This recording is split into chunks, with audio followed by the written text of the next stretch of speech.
Being a Berserk fan while also enjoying the hobby of figure collecting is an unfortunately tough endeavor for many of us out there. When you find yourself falling in love with the amazing narrative, the brilliantly written characters, and the downright gorgeous artwork that Kentaro Miura painstakingly crafted for the whole world to enjoy, it's only natural that a figure collector may want to add the world of Berserk to their shelves. But unless your pockets were deeper than the abyss, you'd quickly find out that a lot of your options out there were just out of your grasp. Beautifully crafted statues, mostly at the 1/4 scale, and while their craftsmanship is worthy of the Berserk name, it nevertheless stung realizing that you just didn't have the money for it, or hell, even the space. Now of course, we did have a few Figma for some of the characters among other merchandise, but that middle range of affordability when it came to like properly sized figures was rarely ever attempted.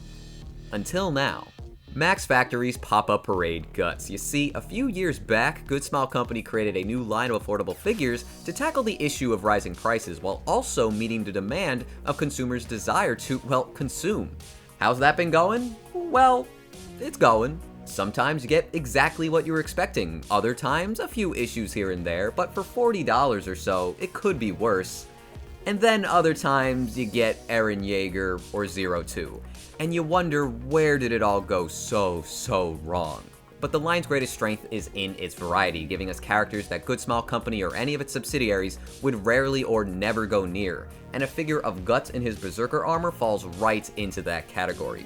Now this one's a bit special as it falls under the L classification, simply standing for large. Pop-up parades are normally on the smaller side, but very recently Good Smile Company started producing large and extra large figures in this line. And while we haven't seen any extra large figures released just yet, Guts is actually the second large pop-up to be released, following just after the Hatsune Miku Because You're Here version. I was very interested in picking this figure up the moment it was revealed, as I am the exact demographic for this figure. The kind of guy who wants a nice Berserk figure, but doesn't have $1,000 to spend on the larger statues out there.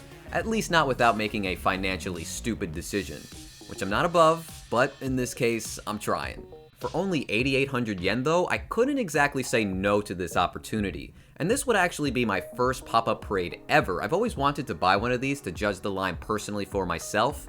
But would Max Factory really phone in a character like Guts? If there was ever a time to not drop the ball, this would be it. Though the box does not give me the best impression right off the bat. While the cover art gives us a great shot of the figure, the rest of the design feels very simplistic. Basic shapes and colors with no patterns. This windowless box makes me think of a slapped together PowerPoint presentation.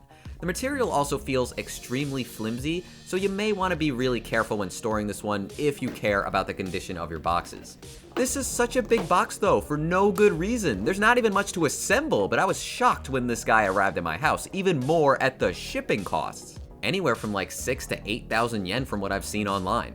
Guts was actually part of a bulk order for me, 2 scales and a Nendoroid. How much did it cost? 12,700 yen. Came in a box this fucking big, I couldn't believe it. I probably did save money by doing this, but damn, the seas are calling me more and more every day. I know pop-up parades aren't known to impress, but lifting this huge chunk of plastic out of the blister really did put a smile on my face instantly. From his size and weight, I really did feel like I was opening a proper figure, which is the best impression this line could give me. And then I started to notice how nice the armor looked.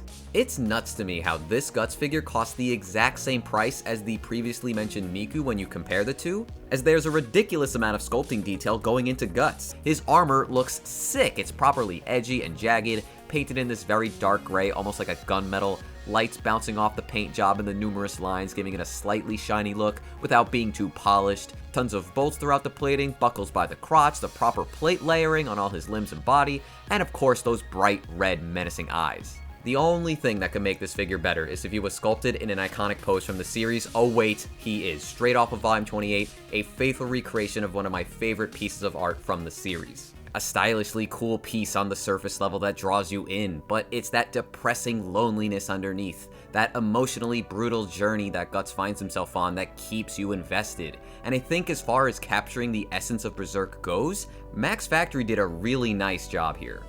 The Dragon Slayer is very clean in its appearance, which may or may not bug you. I think there's a debate for whether or not Guts figures and statues should be drenched in blood, but considering the rest of the figure has none of that to speak of, it's understandable that the sword doesn't either. Still, I think its squeaky clean luster isn't the perfect fit for this figure, and a little bit of weathering would have been appreciated. If you look closely at the silver paint, it appears to be hand painted, and any paint stroke or imperfection you find here honestly works in its favor. The wrapping on the handle actually does have a slightly worn appearance to it, and it's all the better for it. Unique to this specific Guts pose is the cliffside that rests underneath his feet, or perhaps calling it a pillar makes more sense due to its shape. Now, the figure assumes your imagination will do some of the lifting here, as the pillar isn't particularly tall and cuts off abruptly at the bottom. Staring at it with no sense of wonder at all will just cause you to think Guts jumped on a 3-foot rock in an attempt to look cool, but I've always imagined it was pretty high up in the sky.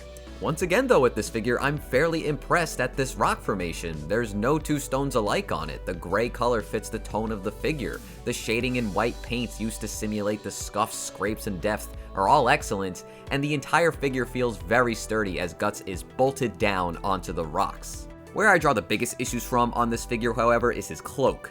While faithfully capturing that rough crescent shape with tons of etched in texturing to simulate a fur-like appearance that honestly looks pretty solid from a distance, and at closer viewing angles looks properly worn and tattered up, it seems like the molding was just a bit too much for the pop-up parade line to handle.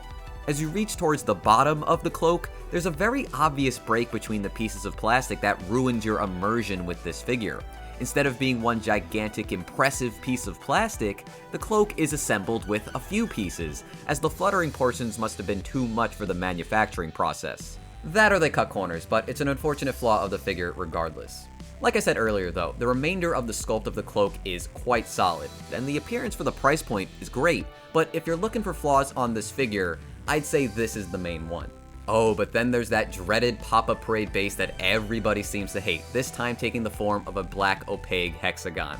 I don't know, I don't really hate it. For sure, it's very simple, doesn't add anything to the figure, has a plasticky feel to it, and having the pillar simply be the base alone would paint a better picture for the setting Guts is in, but this could have been way worse. Black is easily the best color for this base, if you ask me, and while I don't feel strongly about the shape of the base, it's thankfully small. Not to mention, if they put the title of the series or like his name on the base, I would have hated that so much more. It's definitely a disappointment that this line of figures is just plagued with this for all of eternity, but it does blend in with the dark palette, and you could very easily obscure this with other figures or something if it bothers you that much. And no, you can't just stitch the base and use the pillar of rocks to balance Guts instead. The figure is way too heavy, the weight distribution isn't really equally balanced, and the bottom of the rocks does have pegs on it.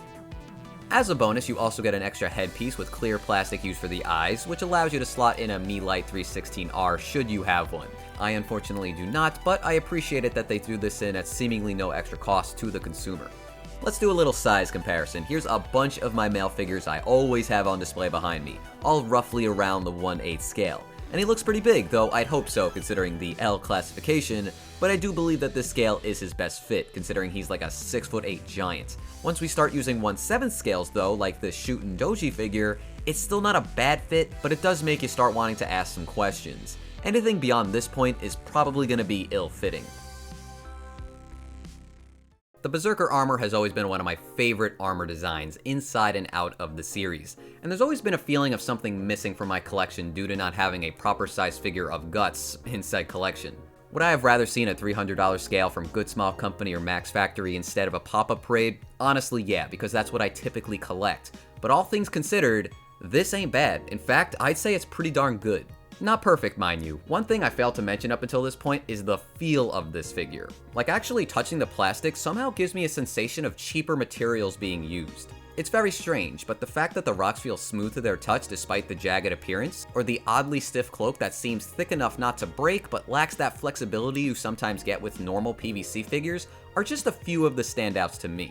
Along with the coaster-like base and the multi-part cloak, that last one being the only real complaint I have, as it's the most noticeable.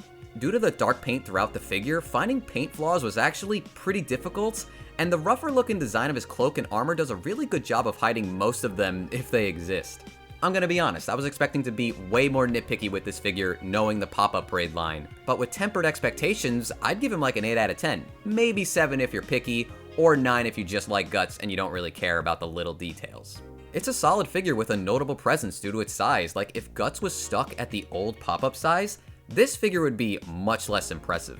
8,800 yen is like $65 at the time of making this video, which is a bargain for this figure.